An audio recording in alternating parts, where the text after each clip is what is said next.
자, 오늘은 마태복음 6장 5절부터 8절까지 말씀을 가지고요. 골방에서 들으시는 하나님, 골방에서 들으시는 하나님이란 제목으로 하나님 말씀 함께 이 시간 나누도록 하겠습니다.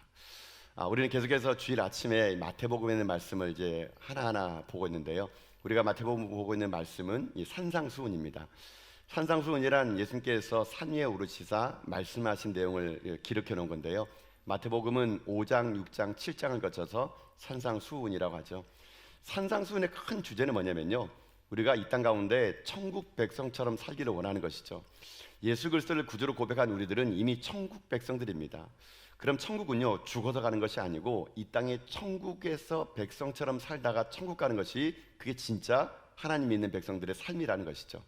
그래서 예수님께서는 우리 가운데 이 산상수훈을 통해서 천국 백성의 대헌장을 말씀하시면서 마태복음 5장에서 다뤘던 게 뭐냐면요, 정체성에 관한 문제입니다. 우리가 누구냐라는 것이죠. 우리가 팔복의 주인공인 우리들의 삶은 주님이 한마디로 말씀하십니다. 너희들은 세상의 빛과 소금이라는 것이죠. 우리의 정체성은 이 땅 가운데 시시한 존재가 아니라는 겁니다. 우리를 이 땅에 보내신 하나님의 목적은 너희가 세상의 빛이 되고 소금이 되어야 한다. 이거를 마태복음 5장에서 말씀하신 주님께서는 이제 마태복음 6장에 오셔가지고요, 이런 정체성을 가진 우리들이 어떻게 하나님 앞에 서나가야 될 것인가라는 이 경건의 동기에 대해서 말씀합니다. 좀 더 풀어 설명하게 되면요, 하나님 앞에서 우리들의 마음의 중심이 어떠해야 되느냐라는 것을 말하고 있다는 것이죠. 그래서 예수님께서는 우리가 하나님 앞에 섰을 때 어떤 마음으로 이 정체성에 맞는 삶을 살아야 되는지를 얘기하기 위해서 예수님은 그 당시에 유대인의 큰 3대 경건의 의무였던 구제와 기도와 금식을 가져옵니다.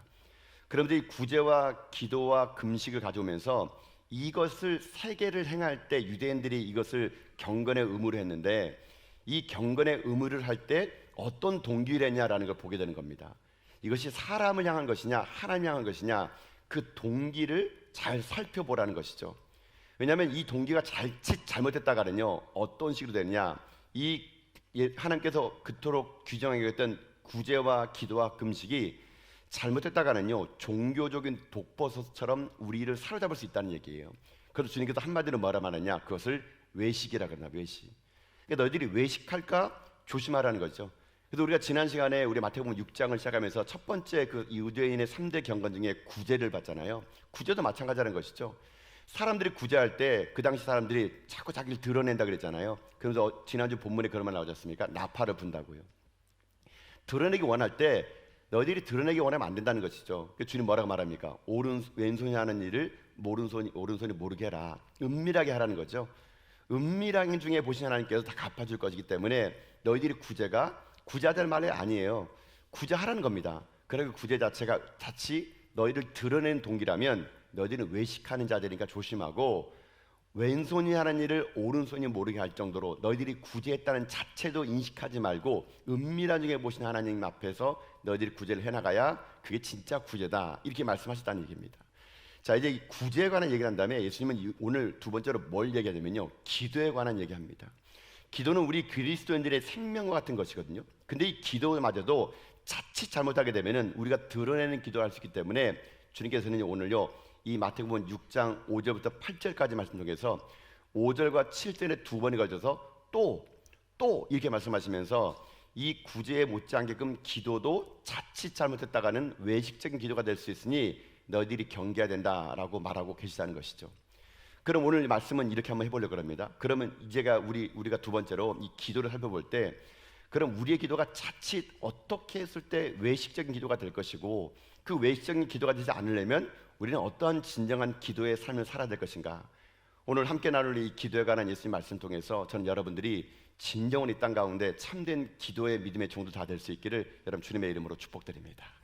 자, 그러면 어떻게 하는 게 진정한 기도일까요? 우리가 어떻게 기도하는 것이 외식적인 기도가 아니라 참된 기도가 될까요? 자, 오늘 주님께 주신 말씀을 통해서 제가 말씀드리면요, 첫 번째 이렇게 기도하는 겁니다. 첫째는요, 골방에 들어가 문을 닫는 기도를 하라는 겁니다. 골방에 들어가 문을 닫는 기도를 해야 된다. 지금 예수님께서는요, 이 진정한 기도를 말씀하시면서 그 당시에 그 잘못된 패턴을 얘기하는 겁니다. 사람들이 기도할 때 사람들이 눈을 본다는 얘기입니다. 사람들이 박수소리를 듣고 싶어 한다는 겁니다. 그래서 예수님 말씀하시기를 기도는 그게 아니라는 거죠. 기도는 하나님 그분 자체를 구하는 것이 진짜 그것이 기도다라고 말하면서 그 당시의 기도를 이렇게 얘기하십니다. 여러분 5절 말씀이 바로 그 말씀인데요. 자, 5절 말씀 보게 되면요, 기도의 장소와 동기를 문제 삼습니다. 자, 5절 말씀 읽겠습니다. 읽습니다. 또 너희는 기도할 때에 외식하는 자와 같이 하지 말라. 그들은 사람에게 보이려고 회당과 큰 거리 어귀에 서서 기도하기를 좋아하느니라. 내가 진실로 너에게 이르노니 그들은 자기 상을 이미 받았느니라. 아멘. 자, 5절 시작이 어떻게 됩니까? 또예요. 또. 이 또라는 말은 뭐냐면요, 구제를 말하면서 이 구제 못지않게끔 기도도 그렇게 외식할 수 있다라고 말하면서 또 얘기하는 겁니다. 또라는 말은 이런 말이 담겨져 있는 겁니다. 너희들이 구제할 때 나팔을 불지 않았나? 그런데 기도할 때도 똑같은 실수할 수 있다라는 거죠. 그게 바로 또예요. 또 얘기합니다. 그러면서 예수님께서 뭘 얘기하냐면요, 장소의 외식을 얘기하는 겁니다. 장소의 외식이 뭘까? 자, 그 당시에 유대인들의 기도의 패턴을 제가 한번 설명드려 볼게요. 그 당시 유대인들은요, 기도할 때 어떻게 기도하냐면요, 하루에 3번 정기적으로 기도했습니다.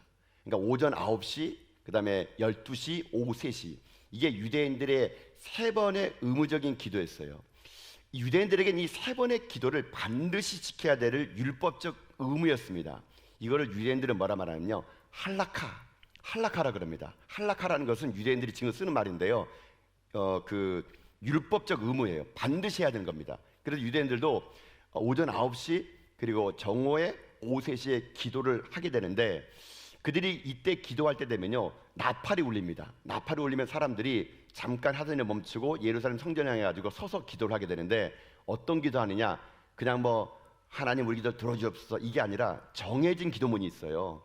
그 정해진 기도문을 테필라라 그럽니다. 테필라. 실제로 유대인들이 지금 하는 거예요. 테필라. 이 테필라는 뭐냐면요, 18가지 축복 기도문이 있어요. 이 테필라라는 18가지 축복 기도문을 오전 9시, 정오에 오후 3시에 나팔을 불면 하던 일 멈추고 예루살렘 성전 향해 가지고 기도하는 테필라라는 기도가 있었습니다. 근데 이런 그 좋은 기도의 그 습관이 있었는데, 근데 그 당시에 경건을 좀 자랑하고 싶은 유대인, 사마리아인들, 바리새인들이요, 기도할 때쯤 되면은 8시 50분이네? 그럼 밖으로 나간다는 거예요. 나가가지고 사람들이 많이 모이는 큰 거리로 어슬렁어슬렁 걸어갑니다. 그러면 딱 나가가지고 곧바로 9시가 되면 나팔이 울리거든요. 그러면 사람들이 가던 길을 멈추고 예루살렘 성전향에서 두 손을 높이 들고 기도합니다. 그럼 자기가 좀 경건하다고 생각하는 바리새인들은 이걸 막 자랑하고 싶은 겁니다. 나는 테필라 18가지 축복문을 다 외웠다는 거예요. 그럼 그런 사람은요, 많은 사람이 저작거리에 딱 나가가지고 그 나팔을 딱 울릴 때 멈춰서 가지고 손을 높이 들고 눈을 다 감으면서 예루살렘 성전향해 가지고 테필라 18가지 축복문을요 막 읊조립니다. 작은 소리가 아니라 막 큰 소리로 읊조려요. 그럼 지나가는 사람들은요, 그걸 딱 보면서, 야, 저 사람 저거 다 외웠네? 어떻게 다 외웠지? 야, 참 대단한 사람이다, 경건한 사람이다, 이렇게 한다는 얘기예요. 그러면 그 바리새인들은 눈을 감고 기도하고 있지만 사실 그들의 영혼의 실눈은 뜨고, 사람들이 날 이렇게 보겠지? 날 대단하게 보겠지? 이렇게 본다는 얘기예요. 지금 예수님이 그들의 그 형태를 딱 본 겁니다. 그들의 기도를 딱 본 겁니다. 그리고 예수님께서 뭐라 말하느냐? 쟤네들은 기도하는 게 아니라 연기하는 거래요. 그런데 그들을 가지고 뭐라 하느냐? 예수님이 신랄하게 비판합니다. 걔네들은 외식하는 자들이라고 합니다. 외식하는 자. 외식이라는 말이 지난주에도 말씀드렸지만 헬라어로 히포크리테스, 이거는요 가면을 쓴 배우란 뜻이에요. 가면을 쓴 배우. 그러니까 그들은 동기가 하나님 아닌 거예요. 사람들에게, 야, 저 사람 기도 참 잘하네, 야, 저렇게 유창하게 어떻게 다 외우지? 눈을 감았지만 영적인 실눈을 떠가지고 사람들에게 보이는 가면을 쓰는 연극하는 배우란 얘기예요. 주님은 그들의 동기를 딱 보시면서 이런 외식하는 자들, 이렇게 그들을 얘기하면서 걔네가 기도하는 거는 가짜야, 이렇게 말하고 있다는 얘기예요, 여러분요. 자, 지금 예수님의 이 말씀, 그들을 외식한다고 하는 이 말씀, 여러분 이걸 딱 들으면 우리도 여기에서 좀 자유롭지 못하다고 여러분 느끼지 않습니까? 여러분, 우리가 남들 앞에서 여러분 기도할 때도 보세요. 여러분 어떻게 합니까? 남들 앞 기도할 때도 어찌 보면요, 진실된 마음보다는 여러 가지 화려한 미사어구를 써야지만이 기도가 더 멋있게 보이려고 우리가 노력할 때가 있다는 얘기예요. 자칫 우리의 기도도 그럴 수 있다는 것입니다. 그리고 우리가요, 기도하는 데 있어서도 남을 의식하는 게 너무나 많아요. 실제로 제가 그 전했던 교회에서 이제 그 신방을 갈 때 이제 그 당시에 이제 우리 권사님을 몇 분 이렇게 데려갔거든요. 데려가 가지고 이제 그 신방하면서 이제 예배 시작하기 전에 제가 우리 권사님한테 권사님 기도해 주시고 시작하시죠. 그러더니 같이 갔던 권사님이 갑자기 얼굴이 허여진 겁니다. 기도하라고 시켰더니만요 어떻게 하십니까? 안돼 목사님 못해 막 이럴 거예요. 그러니까 왜 그러냐 했더니 자기는 준비되지 않으면 못한다는 거예요. 기도를. 그러니까 미리 준비하지 않고 시키면은 당황해서 못한다는 겁니다. 제가 속으로 아니 그 권사님 정도 됐으면 그 기도를 준비하지 않더라도 예배 시작 전에 기도할 수 있는 거 아닌가 했더니 그래가지고 그때부터요 제가 누구랑 신방 가자 그러면 권사님들이 아무도 안 가는 거예요. 기도시킬까 봐. 그래가지고 그때부터 제가 얘기했습니다. 기도 안 시킬 테니까 신방 가자고. 그래가지고 기도 안 시켰어요. 그때만은 권사님들이 룰루라라 따라오더라고요. 여러분요. 여러분 우리가 좀 그러지 않을까요? 남들 앞에 기도할 때도요 준비되지 않으면 못합니다. 그리고 기도할 때도 왜 그렇게 준비되지 못할까요? 남 의식하니까. 내가 그래 권사인데 기도를 이렇게 못하면 사람들이 뭐라 그러겠어.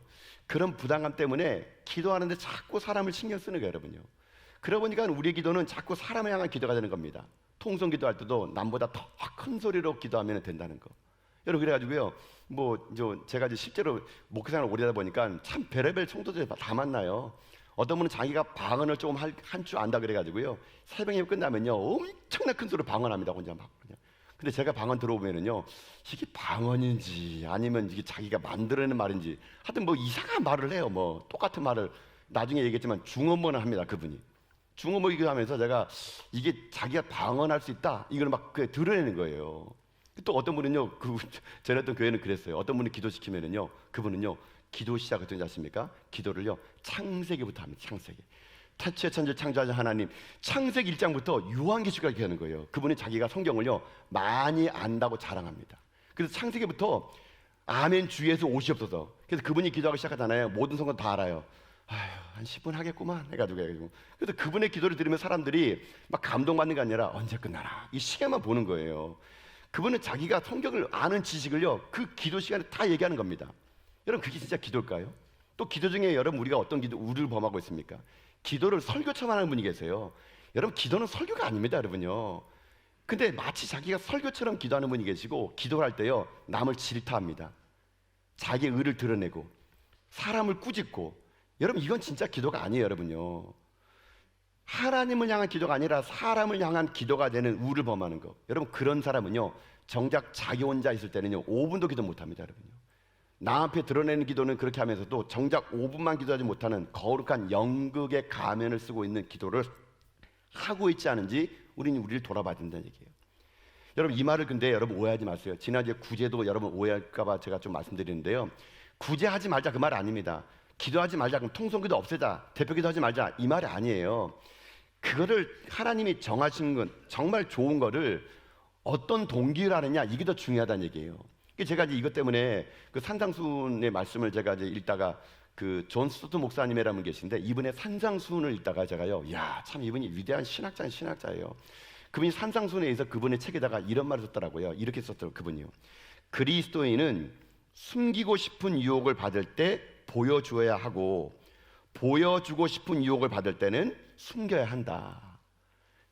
여러분 저는 이걸 딱 그러면서 역시 대단한 신학자다. 숨기고 싶은 유혹을 받을 때는 보여줘야 되고 보여주고 싶은 유혹을 받을 때는 숨겨야 된다는 얘기예요. 여러분 이게 어떤 말이냐면 이런 거예요. 숨기고 싶은 유혹이 언제일까요? 숨기고 싶은 유혹은요 이 존스 목사님 말씀에 의하면 마태복음 5장이에요. 예수님께서 우리가 하는데 너는 빛이야 소금이라 말했잖아요. 그럼 드러내야 되잖아요. 근데 우리가 드러내고 싶지 않은 거예요. 내가 빛으로 살면 괜히 손해보고 내가 예수 믿는 사람이라 말하면 조롱받을까 봐 숨기고 싶은 유혹이 받는다는 얘기입니다. 내가 숨기고 싶은 겁니다. 근데 그 존스 목사님 얘기하기를 우리가 그렇게 드러내고 싶지 않은 숨기고 싶은 유혹을 받을 때는 오히려 보여줘야 되는 것이 맞다는 거죠. 그래서 그 다음 말이 이 목사님 말은 그거예요. 보여주고 싶은 유혹을 받을 때는 숨겨야 된다는 얘기죠. 보여주고 싶은 유혹은 뭐냐? 오늘 마태복음 6장입니다. 구제와 기도와 금식이에요. 이건 보여주고 싶은 겁니다. 내가 이만큼 구제하는데, 내가 이만큼 기도하는데, 내가 이만큼 금식하는데 보여주고 싶은 유혹을 받을 때는 그 목사님 말이 뭐냐면요 그때는 오히려 숨겨야 된다 이걸 얘기하고 있는 거죠. 제가 이 목사님 말씀 딱 보면서 참 대단하다. 우리가 그렇잖아요. 우리는 숨기고 싶은 유혹을 받을 때가 너무나 많다는 겁니다. 그래서 그때는 숨기는 것이 겸손인 줄 알아요. 우리가 빛과 소금의 삶을 살 때는 숨고 싶습니다. 그러나 그때는 오히려 내가 빛과 소금이라는 걸 드러내야 될 때이고요 보여주고 싶은 유혹 내가 이만큼 구제한다, 이만큼 기도한다. 그런 보여주고 싶은 유혹이 있을 때는 오히려 그때는 숨기는 것이 이것이 진짜 그리스도인다는 것이죠. 결국 이 말을 종합하면 이런 거예요. 기도는요, 장소에 중요한 것이 아니라는 겁니다. 길거리냐 골방보다 더 중요한 것은 누구의 영광을 위한 것이냐, 이것이 중요하다는 것이죠. 누구의 영광을. 만약에 대표기도 할 때도 우리가 숨기고 싶은 유혹을 뚫고 하나님 앞에 나와 기도한다면 여러분, 많은 사람 앞에 서 있을지라도 그 기도는 골방의 기도가 될 수 있지요. 그리고 골방에 기도하면서도 이 기도 누가 좀 알아줬으면 하고 자기를 드러낸다면 그것은요, 골방의 기도가 아니라 광장의 기도가 될 수 있다라는 것입니다. 주님이 이것을 비판한 거예요. 이것을 지적한 겁니다. 우리가 다시 그럴 수 있다는 거죠. 그러면서 예수님께서는요, 그렇게 드러내기 위해서 기도하는 자들에서 단호하게 뭐라 말하지 않습니까? 이미 그들은 장의상을 받았다는 얘기예요. 그들의 상이 뭡니까? 그들은 마음대로, 그들이 원하는 대로 사람들의 박수 받은 겁니다. 야, 참 대단하다. 테틀라 18가지 축복문을 저기 다 외울 수 있다니. 사람들의 박수 받은 걸로 이미 상이 끝났고 하나님이 받을 상이 하나도 없다는 겁니다. 이건 지금 무서운 말이거든요. 여러분, 우리의 기도와 예배가요, 이렇게 위선적일 수 있다는 얘기예요. 남에게 보여주기 위한 식, 남에게 보여주고 들어주고 싶은 얘기가 될 수 분명히 있다는 거예요. 이거는 그 누구도 자유로울 수 없습니다. 우리의 숨은 동기를 볼 줄 알아야 된다는 얘기죠. 자, 그럼 이거에 대해서 예수님께서 진단했다면은 그럼 어떻게 기도하라는 겁니까? 자, 그 솔루션이 6절로 나옵니다. 6절 보세요 한번요. 우리의 진짜 기도는 이렇게 하래요. 6절입니다. 읽겠습니다. 너는 기도할 때에 내 골방에 들어가 문을 닫고 은밀한 중에 계신 내 아버지께 기도하라. 은밀한 중에 보시는 내 아버지께서 갚으시리라. 아멘. 자, 드러내고 싶은 우리의 광장의 기도를 주님 뭐라 말씀하시지 않습니까? 골방으로 들어가는 기도를 하라는 얘기예요. 골방으로. 자, 골방으로 들어가는 기도가 어떤 걸까? 자, 한번 설명드려 볼게요. 유대인들이 그 당시에 가옥 구조를 좀 알아야 되는데요. 유대인들은 그 당시에 가옥 구조는, 서민들은요 어떤 식의 집을 살았냐면은 그냥 완룸이에요. 완룸. 그냥 문을 열면은 그냥 집이 그냥 통짜로 하나 있습니다. 완룸입니다. 완룸에 살지만 이들이 큰 방에 살지만요, 한쪽 귀퉁이에는요 방을 하나 만들어 놓습니다. 그 방을 뭐라 말하냐? 오늘 골방이라 하는데 그걸 히브리 사람들은 그것을 타메이온이라고 합니다. 골방이란 말이 헬라어로 타메이온인데 이 골방의 용도가 뭐냐면요, 곡식 창고였어요. 곡식 창고나 혹은 보물을 숨겨놓을 때 그 조그마한 방을 하나 만들어 놓습니다. 그게 바로 골방이고 헬라어로 타메이온이에요. 주님 말씀하신 그겁니다. 집에 들어가면은, 너희들 집에 들어가면 큰 집이 있지만 거기 조그마한 골방이 있지 않느냐? 거기 들어가는 얘기예요. 왜 거기 들어가야 되냐? 거기 들어가야 되면요, 빛이 비치지 않습니다. 거기는요, 빛이 없어요. 거기 들어가면 오직 사람은 보이지 않는 거예요. 사람이 보이지 않을 때 누가 보이느냐? 하나님이 거기 보이기 시작한다는 것이죠. 골방에 들어간다는 의미는 뭐냐면 이런 거예요. 사람을 의식하지 않고 하나님만 보이는 곳, 그게 바로 골방이라는 것이죠. 사람이 보이지 않는 거예요. 사람이 의식되지 않고 하나님만 보이는 것이 바로 그것이 골방이라는 겁니다. 그런 골방에 문을 닫으면 누가 있을까요? 오늘 주님 말씀하십니다. 은밀한 중에 계신 하나님 거기 있다는 거예요. 여러분, 지난 시간에 구제도 그랬잖아요. 제가요, 은밀한 중에 보시는 주님께서 너희 구제를 갚아주는 것처럼 기도도요, 은밀한 곳에 계시면 하나님 거기 계시다는 것이죠. 마태복음 6장의 핵심은 그거예요.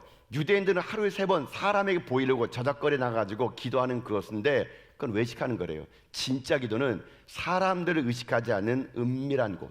그리고 주님께서는요, 언제 기도하느냐보다 더 중요한 것은 어디서 어떤 마음으로 기도하느냐, 이게 더 중요하다라는 것이죠.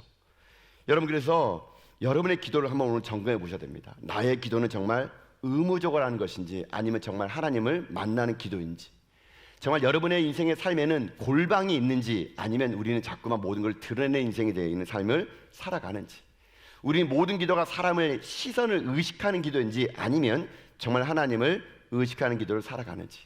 그래서 제가 오늘 여러분에게 첫 번째로 말씀드리고 싶은 것은요, 여러분의 골방을 확보하라는 겁니다. 골방을 확보하라. 골방을 확보하라 그러면 뭐 여기 유대인들처럼 무슨 창고 하나 만들라는 얘기가 아니고요. 오늘날 우리들에게 골방이 뭘까요?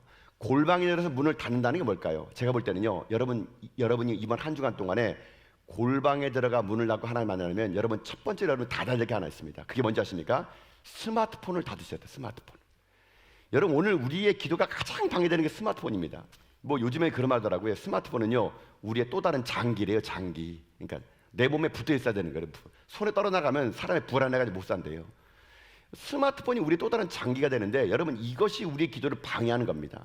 골방에 들어 문을 닫는다는 것은 스마트폰을 닫는다는 거예요, 여러분. 여러분 그래서 저는 여러분에게 그런 말씀 드리고 싶어요. 뭐 기도한다 그러고 여러분 교회한다 그러면서 여러분 스마트폰으로 뭐 성경 찬송 앱 깔아서 보는 게 좋은데요. 여러분 그렇게 하지 마시고 말씀과 성경은요 들고 다니십시오. 성경이 여러분에 있어야 돼요. 여러분 보세요. 여러분 스마트폰으로 아무리 뭐 좋은 설교 듣고 뭐 성경 보려고 찬송 들으면 여러분 딱 걷는 순간 뭐라 합니까? 까톡이 문제야. 까톡이 문제니까. 까톡이 나오죠. 그 다음에 또 잘못 누르면은 또 뉴스 나오면은 어머 이 사람 이거 했대. 계속 꼬리에 꼬리를 물고 쇼츠 하나 금방 봐야지. 금방 볼 수 있습니까? 보면 1시간이야 1시간. 요즘 현대인들이 긴 영상 못 보니까요. 여러분 보세요. 짧은 영상 10초짜리를요 계속 만들어서 끊임없이 영상을 보게 만든 거. 여러분 이 세상은요 지금요 우리들의 골방의 문을 닫지 못하도록요 스마트폰이 문제예요. 스마트폰이. 여러분 이번 한 주만이라도 골방에 들어 문을 할 때 스마트폰을 닫으셔야 됩니다. 그리고 골방을 들어가는데 어떤 골방이냐? 여러분 골방이라서 꼭 은밀하지 않아도 괜찮습니다. 여러분 오늘 출근하실 때 차 안에서 이어폰 빼고요 스쳐 지나가는 바람 한 줄기나 바깥에 있는 창가에 지나가는 경광 보면서도 기도할 수 있습니다. 주님 오늘도 주님이 나를 위하여 이 태양을 주시고 이 바람을 주시니 감사합니다. 그러면 거기가 골방이 될 수 있는 거예요, 여러분요. 나의 골방은요 바로 그런 겁니다. 사무실 출근했잖아요. 업무 보기 전에 책상에 딱 앉아가지고 주여 오늘도 이 하루를 나를 지켜주시고 나와 함께 해주옵소서. 내가 사무실 출근해서 책상 옆에 앉아서 잠깐 드리는 5분이나 아니 5분도 길겠죠. 1분도 안 되는 그 시간에 기도하는 것이 거기가 골방이 될 수 있는 겁니다. 거기가 탐의 용이 될 수 있는 거예요. 여러분 잊지 마십시오. 골방은요 외로운 곳이 아니에요. 골방의 문을 여는 그 순간 천지를 창조한 하나님이요 여러분을 맞이할 것을 믿습니다. 그곳에 들어가서 우리가 화려한 미사오고 필요 없습니다. 남에게 보이려고 여러분 멋지말 할 필요 없습니다. 우리의 진실된 마음 때로는 투박한 말이라 할지라도 그 진실된 마음으로 여러분 나갈 때 여러분 그 골방의 기도는요 우리의 기도의 능력이 될 거라 저는 믿습니다. 여러분 주님께서 원하시는 기도는 바로 그런 골방의 기도가 이 시대에 필요하다는 것이죠. 저는 이 골방의 기도를 보면서 그런 해봤습니다. 우리 전화교회가 여기까지 올 수 있는 것은요 여러분 수많은 우리 성도님들의 골방의 기도가 있다고 저는 생각들거든요. 여러분 우리 교회 여러분 아실지 모르겠지만요 주중에 오셔가지고요 아침마다 오후에 저녁에 몰래 은밀하게 기도하시는 분이 참 많습니다. 여러분요 그런 분들의 그 골방의 기도가 여러분 우리 교회를 여기가 지탱했다고 저는 생각들거든요. 또는 몸이 아파 교회 못 나신 분들은요 집에서 따로 시간을 내가지고 교회를 위해서 교육자를 위해서 환을 위해서 기도하는데 제가 신방 가서 놀란 게 하나 있습니다. 어떤 분은요 우리 교회 성도들의 이름을 다 부르면서 기도한대요. 여러분 그런 분들의 골방의 기도가 있기 때문에 우리가 여기까지 온 거 아니겠습니까? 여러분 전학에 오신 역사가 이런 화려한 뭐 강단에 화려한 설교자들이 설교를 해놓 왔겠습니까? 저는 그 생각 안 합니다. 하나님께서 보이지 않는 곳에 이름도 없이 빛도 없이 기도하셨던 골방의 기도를 그렸던 무릎 여러분 그 기도가요 이 교회를 여기까지 왔다고 저는 믿습니다. 그런 여러분 여러분의 삶의 자리에 다시 한번 회복해야 할 것은요 골방의 기도입니다. 스마트폰을 닫으시고 세상의 소리를 끄시고 오직 하나님만과 여러분만이 알 수 있는 그 골방에 들어가셔서 여러분 하나님 만난 다음에 여러분의 삶이 그 기도의 능력으로 올 한해 승리하 여러분 다 될 수 있길 주님의 이름으로 축복드립니다. 아멘. 자 이게 첫 번째예요. 주님 원하시는 기도는 무엇이냐? 골방에 들어가서 문을 닫고 기도하라는 거죠. 자 두 번째는 뭐냐? 두 번째는 이겁니다. 두 번째는요 이렇게 기도하는 겁니다. 진정한 기도는 이미 아시는 하나님을 신뢰하라는 겁니다. 이미 아시는 하나님을 신뢰하는 기도를 드려라 이거예요. 자 지금 예수님께서는요 5절에서 유대인들의 기도의 장소를 지적했다면요 이제 7절에서는요 뭘 얘기하냐면은 기도의 방식을 얘기합니다. 그래서 예수님께서 하신 말씀 그거예요. 진정한 기도는 하나님을 설득하는 것이 아니라 하나님을 신뢰하는 것이 진짜 기도다라는 거예요. 자 그 뉘앙스가 7절입니다. 7절 보십시오 한번요. 자 7절 한번 읽어볼까요? 읽겠습니다. 또 기도할 때에 이방인과 같이 중언부언하지 말라. 그들은 말을 많이 하여야 들으실 줄 생각하느니라. 아멘. 자, 들어보세요. 주님 얘기하면 또예요. 또. 그러니까 지금 계속 이어진다는 얘기죠. 아까 5절에서는 누굴 얘기했습니까? 유대인들, 바리새인들. 장소를 문제 삼잖아요. 길거리에 나가서 기도하는 거 그거 외식하는 거다. 근데 두 번째로 예수님께서 지적하는 게 뭐냐면요 또입니다. 또 이방인들이 기도하는 것처럼 기도하지 말라는 얘기입니다. 이방인들이 어떻게 기도하냐? 여기 보니까요 중언부언 기도한대요. 그러니까 주님이 오늘 두 가지를 지적했습니다. 하나는요 장소의 문제와 하나는 기도의 방식의 문제였어요. 중언부언하는 기도래요. 자, 중언부언이 뭘까? 이게 중요합니다. 중언부언 뜻이 보니까요, 바톨로케오라는 말인데, 이 말은 사전에 보니까 얘기 나왔더라고요. 말을 더듬다, 혹은 의미 없는 말을 무한 반복하다. 이게 중언부언이에요. 말을 더듬다, 의미 없는 말을 반복하다. 이게 중언부언이에요. 제가 그래서 왜 이방인들이 중언부언할까? 제가 이거 책을 봤더니 어느 책에 이거 설명이 이렇게 했더라고요. 이방인들이 왜 중언부언이냐면요, 그들이 섬기는 신 때문에 그런 겁니다. 이방인들은요, 이런 기도했대요. 그들의 기도가 이런 겁니다. 자기가 신을 감동시키기 위해서는 수천 번 똑같은 말을 반복해야지만 신이 감동된다고 생각이 들었대요. 그들은요. 그래가지고 그들은요, 자기가 섬기는 신을 잠자고 있을지 모르니까 흔들어 깨우려면은 큰 소리로 똑같은 말을 계속 수천 번 반복해야 그 신이 잠에서 깨나가지고 감동해가지고 응답받는 줄 알았대요. 그래서 이방인들은 그들의 신 앞에 중언부언한 겁니다. 큰 소리로 계속 똑같은 말을 하는 거예요. 큰 소리로.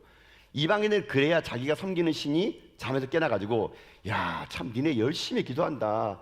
그래서 신을 감동시켜서 내가 원하는 복을 받는 것이 이방인들의 기도고, 그들의 기도 스타일이 중언부언하는 기도래요. 자, 여러분, 이 말씀은 엄청나게 우리에게 실질적으로 다가오는 말이 바로 이겁니다. 이들의 기도는 뭔지 아십니까? 자기가 신을 조종해가지고 뭔가를 얻겠다는 그런 뜻이에요. 근데 이 기도를 여러분 자세히 들어보세요. 중언부언하는 기도, 내가 신을 조종할 수 있다는 거, 내가 정말 흔들어 깨워가지고 계속 반복하면은 내 기도를 들어주겠지라는 이런 기도. 근데 이게 실제로 우리들의 기도가 이 기도가 될 수 있다는 거예요, 여러분요. 여러분, 우리 한국에 기독교가 처음 들어올 때 조선 땅에서 여러분 우리의 기도가 어떤 기도였습니까? 대부분의 지성이면 감천의 기도였어요. 열심히 정원수 떠놓고 비나다 하게 되면은 뭐 그 신이 그냥 우리 기도를 들어주는, 우리 한국 민족에게는요 어떤 기질이냐면은 이 조선시대 유교적인 배경하에 샤머니즘과 토착 신앙 속에서 지성이면 감천이라는 그런 마음이 여기 있었습니다. 그런 생각 속에 기독교가 들어오면서 이 기독교가 약간 짬뽕이 되고 혼합이 되버린 겁니다. 그래서 여러분, 여러분의 기도도 약간 은근히 그런 기도 하시는 분이 계세요. 내가 열심히 기도하면 하나님 들어주시겠다. 그래서 우리가 보통 뭐 만듭니까? 40일 특별 새벽 기도회, 막 무슨 1000일 기도회, 이런 숫자를 만드는 거 뭔지 아세요? 40일 동안 기도하면 끝내 마지막에는 들어주실 거다. 지성이면 감천이지 뭐. 이게 그 뭐예요? 내가 신을 조정해가지고 뭔가를 얻겠다는 얘기예요. 여러분, 이거는 진짜 기도가 아닙니다, 여러분요. 이건 중언부언 기도예요. 여러분, 진짜 기도는요, 내가 하나님 조정하는 게 아니에요. 내가 변화되는 게 진짜 기도거든요. 여러분 보십시오. 우리들 기도가 자칫 그런 게 얼마나 많습니까? 저는 그래서요, 목회하면서 저는요, 뭐 어떤 100일 기도, 40일 이런 숫자를 하는 기도는 저는 별로 좋아하지 않습니다. 왜요? 그 숫자가 여러분 하나님은 여러분 40일 동안 기다려가지고 복 주시는 하나님이십니까? 여러분, 하나님 복을 주시면요, 여러분 하루만 기도해도 복을 줍니다, 여러분요. 하나님이 40일 동안 막 숫자 셉니까? 잘 나왔나 안 나왔나? 참 잘했어요. 40일 나온 사람에 복 주고 39일 나온 사람에게 땡 다음 기회에. 하나님이 이렇게 기도를 숫자를 세지 않아요. 한국에 여러분 제일 안 좋은 패턴이 뭡니까? 1000번째 기도. 여러분 1000번째 기도는 그렇게 많아요, 교회가요. 그 1000번째 기도가 잘못된 기도입니다, 여러분요. 솔로몬이 여러분 산당에서 여러분 하나님 앞에 제사 지낼 때 1000번째 기도 드리는 거 성경 다시 한번 읽어보세요. 1000번째 기도가 아니에요, 그거예요. 소와 짐승을 1000마리를 드린 겁니다. 1000마리를 1000마리를 드리려면 소 한 마리 탈 때 얼마나 오래 기다리겠습니까? 그게 오랜 시간 동안 기다렸다는 것이지 1000번째 기도된 게 아니에요. 그 성경을 잘못 읽어가지고 사람들이요 1000번 기도하면 솔로몬에 나타난 하나님이 나에게 나타나가지고, 야, 내가 너에게 뭐를 줄까? 지혜를 줄까? 부를 줄까? 건강 줄까? 우리는 하나님과 거래하고 있잖아요. 거래하고 있는 거. 내가 1000번 기도하면 하나님께서 내 기도 들어주세요. 여러분, 하나님과 거래하지 마십시오. 기도는 거래가 아니에요, 여러분요. 잘못된 한국교회 1000번째 기도, 교회마다 1000번째 헌금 봉투 만들어가지고 거기다가 1000번 헌금하라 그럽니다. 여러분, 그거 잘못된 겁니다. 그거 하나님과 거래하는 거예요, 여러분요. 여러분, 우리의 진짜 기도는 뭔지 아십니까? 거래가 아닙니다. 그럼 어떻게 기도해야 될까? 이렇게 기도하래요. 주님의 솔루션 8절 말씀 보십시오. 8절 말씀. 자, 한번 읽어봅시다. 읽겠습니다. 그러므로 그들을 본받지 말라. 구하기 전에 너희에게 있어야 할 것을 하나님 너희 아버지께서 아시느니라. 아멘. 주님은 딱 잘라 얘기합니다. 본받지 말라. 그거 중언부언 하지 말라는 얘기예요. 니들이 이방인이 중언부언 하는 기도를 니들이 따라하고 있구나. 하나님을 그렇게 조정하려고 그러는구나. 지성이면 감천이나 기도하고 있구나. 본받지 말라는 겁니다. 그럼 어떻게 하라느냐? 주님 말씀하시기를요, 구하기 전에, 우리가 뭘 구하기 전에 너희가 있어야 될 것을 하나님이 아신대요. 여러분, 이것이 얼마나 우리에게 위로가 됩니까? 우리가 뭔가를 하나님 앞에 나와가지고 이 자리에 와가지고 주여 내가 이거 필요하거든요, 이거 좀 해주세요. 만약에 우리가 앞에 나와가지고 하나님 앞에 이거 주세요, 그러면 하나님이 너 그거 필요했구나, 이거 깜빡했다, 야 그래 내가 줄게. 만약 하나님 우리가 와가지고 우리가 뭔가를 말한 다음에 그걸 듣고 뭘 주면은요, 그분은 하나님이 아닙니다. 여러분요, 하나님은요 여러분이 여러분보다 더 잘 아세요. 여러분에게 뭐가 필요한지, 뭘 구할 것인지. 하나님은 여러분이 구하기 전에 여러분을 너무 잘 아시는 분이라는 것이에요. 그 하나님을 신뢰하라는 얘기입니다. 신뢰하라는 얘기. 여러분, 근데 그런 거 있잖아요. 여러분 아무리 기도 지금 응답 안 되는 기도 있죠. 아니, 하나님이 아신다면서요, 왜 내 기도를 10년 동안 안 들어주실까? 여러분, 하나님이 안 들어주실 때는 이유가 있습니다. 왠지 아십니까? 그것이 여러분에게 필요가 없을 때 주지 않습니다. 내가 볼 때는 필요하게 보이잖아요. 근데 하나님 보실 때 그거 주면 여러분들이 교만하거나 넘어질 때는 하나님 그것을 허락하지 않을 때가 더 많아요. 그리고 또 하나, 그거 없어도 살 수 있어요, 여러분. 그래서 하나님이 허락하지 않는 겁니다. 예를 들어서 많이 보세요. 어떤 아이가 있는데 초등학교 다니기 시작합니다. 내가 유치원 졸업하고 초등학교 들어갔으니 엄마한테 부탁합니다. 엄마, 내가 이제 초등학교 됐으니까 이제 부엌에 있는 칼 저에게 하사하여 주옵소서. 내가 부엌에 있는 칼 갖고 한번 놀아보고 싶어요. 만약에 여러분 자녀들이 부엌에 있는 칼 달라고 그럴 때 여러분들 어떻게 합니까? 그래, 너는 초등학생이니까 이제 내가 이 칼을 하사하마, 한번 멋지게 칼춤 한번 쳐봐라. 이런 부모가 어디 있습니까, 여러분요? 위험하니까 안 주죠. 칼을 마찬가지입니다. 하나님이 여러분에게 구하는 거, 지금 여러분이 구하는 거 하나님께서 다 아시고요, 필요할 때 하나님 여러분에게 기도할 것을 응답할 것을 믿습니다. 근데 기도할 때 가장 중요한 것은 하나님을 신뢰하는 겁니다. 기도는요 정보 전달이 아니에요. 내게 부정한 것을 아내는 것이 아니라 그분을 신뢰하는 겁니다. 은밀한 중에 보신 하나님은 내 필요한 걸 아신다는 신뢰를 가지고 나갈 때 그 기도가 우리들의 인생의 삶 가운데 은혜의 기도가 될 수 있다는 거예요. 여러분 잊지 마십시오. 기도는 보고가 아닙니다. 보고. 관계예요. 관계. 사귐입니다. 하나님은 다 아시잖아요. 아시면서도 하나님 여러분과 함께 알고 싶은 겁니다. 예를 들면 한번 다시 이런 설명 드려볼게요. 여러분들이 손자 손녀를 기를 때 여러분 어떻게 기릅니까? 뭐 유치원 갔다 오고 어린이집 갔다 오면은 요즘엔 그렇게 한다 그러더라고요. 옛날에는 알림장에다가 오늘 내가 밥을 뭐 먹었고요, 오늘 이런 놀이 했고요, 이렇게 써준대요. 근데 요즘에는 또 미리 아이가 그 하원하기 전에 선생님들이 문자로 부모님들에게 보내준대요. 그래서 부모님들은 아이가 하원하기 전에 이미 그 아이가 유치원에서 뭘 했는지를 안다는 겁니다. 또 알림장도 아는 거예요. 근데 그 여러분 손자 손녀가 여러분 유치원하고 어린이집 끝나가지고 여러분 올 때 여러분 와가지고 여러분 그 손자 손녀가 여러분 와가지고 할머니 할아버지 오늘 제가 유치원에서요 이거 먹었고요 모래놀이 했고요 이렇게 놀았어요, 이렇게 여러분에게 제잘제잘 얘기한다 칩시다. 근데 우린 이미 알잖아요 뭘 했는지. 그럼 그렇게 말하는 아이 앞에서 여러분들이 야 다 안다 다 알아 시끄러 들어가서 발 닦고 집에 나자 자매라자 이렇게 하는 부모가 어딨겠습니까? 알면서도 그 아이가 무릎에 앉아가지고 조잘 얘기할 때 여러분 습니까? 그것을 듣고 싶죠. 왜요? 알지만 듣는 게 뭡니까? 그게 관계예요. 관계. 하나님도 마찬가지입니다. 여러분이 필요한 걸 아시지만 여러분들 하나님 앞에 나와가지고 이런 말 저런 말 할 때 그걸 하나님은 그것을 기뻐하시고 여러분 필요한 걸 채워주신다는 것이죠. 여러분 그러니 기도를요 길게 하려고 할 필요 없습니다. 주님이 원하시는 것은 아무 의미 없는 중언부언 기도가 아니라 진실된 사귐의 기도가 필요한 거예요. 여러분 혹시 여러분 기도하실 때 화려한 미사고가 안 나면요 이렇게만 기도하세요. 주야 아버지. 여러분 이 한마디 말에 주님은요 여러분의 모든 걸 다 아십니다. 아무에게도 말 못할 사연과 눈물을 가지고 심장이 터질 것만 같은 심정을 가지고 주야 라고 외치는 그 깊은 한숨 속에 하나님이요 내가 네 마음 다 안다. 내가 너를 위로한다. 아버지라고 부를 때 그래 내가 너의 아버지다. 내가 너의 아빠가 되어줄게. 내가 널 지켜줄게. 화려한 미사고가 아닙니다. 중언부언한 게 아닙니다. 그런 외마디 말, 신음 같은 말 쫙 외치는 그 한마디 말에도 주님은요 여러분을 다 아세요. 그래 여러분의 기도를 들어주시고 응답할 것을 믿습니다. 기도는 하나님을 설득하는 게 아니라 신뢰예요. 신뢰.